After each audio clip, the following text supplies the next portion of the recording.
Hello, this is Darius Twin, and I'd like to teach you how to light paint using a Nikon Z5II. It's a full-frame mirrorless camera, really good at low light.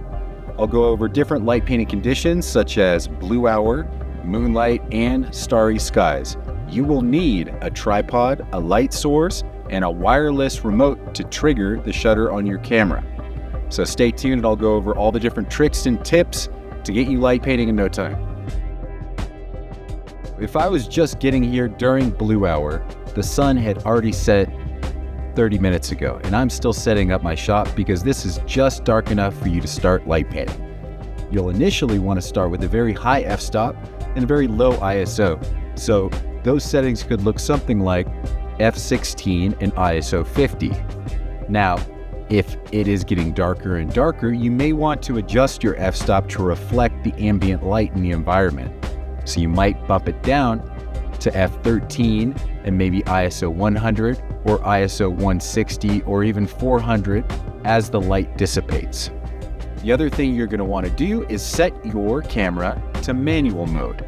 So you take the dial, you set it to the M, and then for the shutter speed, in order to access bulb mode, you keep on scrolling the wheel all the way down past 5 seconds, 10 seconds, 15 seconds, all the way to bulb mode.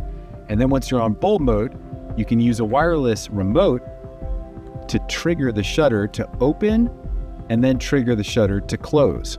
One of the tricks I like to use when getting a focus in the dark is to use a rock as a mark. So in order to do this, first I'll look in the camera, I'll frame up my shot, then I'll take my mark and I'll put it right in the center of the frame. So I'm putting my mark in the center of the frame, and now when I'm focusing, I can use that rock to get a clear focus. So once you've got your rock in frame, you want to double click the zoom button in order to zoom in exactly where that rock is, and then you can rack the focus and get a perfectly clear shot the next time you go out. Now that I've got my mark and I've got my focus and the camera's set on manual and it's set on bulb mode, I can use my remote in order to trigger bulb mode. So basically I'll go in front of it and click it, and now it's shooting. So I'll go in front to where my rock was and draw something. For this, I'm just going to do something real simple, a circle.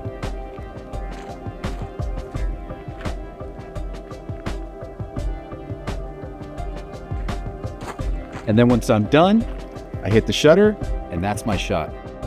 We'll make sure everything's in focus and the exposure looks good. Now, if that works, we'll go back and we'll try whatever our goal is. Sometimes I'll sketch things on paper beforehand just to get an idea of what I want to do. And then I'll come out and I'll try to achieve my goals on location. So now that we're ready to do some light painting, let's get our wireless remote and we'll trigger bulb mode. And the shutter is now open. So let's go in front of the camera and we'll start light painting with the light directed towards the lens.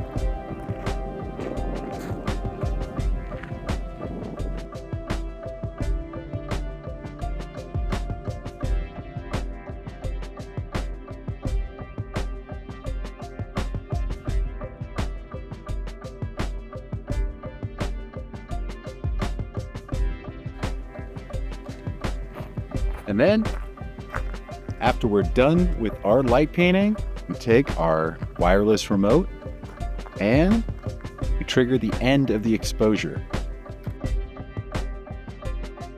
One of the things you might notice is that I'm wearing all dark clothing, and I do this in order to blend in with the dark background. So when you're light painting, you don't show up in the frame. If I was wearing white and light was reflecting back on me, then I would show in the frame. If I'm shooting blue hour, I want a really high f-stop and a really low ISO. Something like f16 and ISO 50 would probably work out pretty well, as long as the sun had already gone down about 30 minutes ago, maybe 45 minutes ago. When it gets darker, the ISO goes up and the f-stop goes down.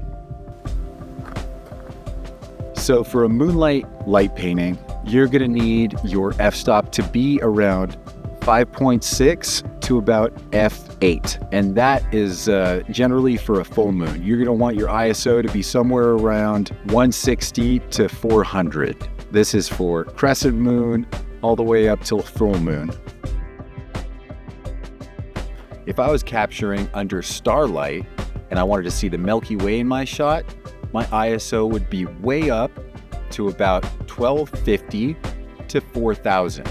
And my f-stop would be somewhere in the realm of 2.8 to 4.5, depending on how long my exposure time was. Now, if I was doing astrophotography, my ISO would be even higher. It would be somewhere in the realm of 3200 to 6400 to even 8000, or basically as high as you want it. The f-stop would be down to somewhere in the realm of 1.4 to 2.8. depending on your lens and capability.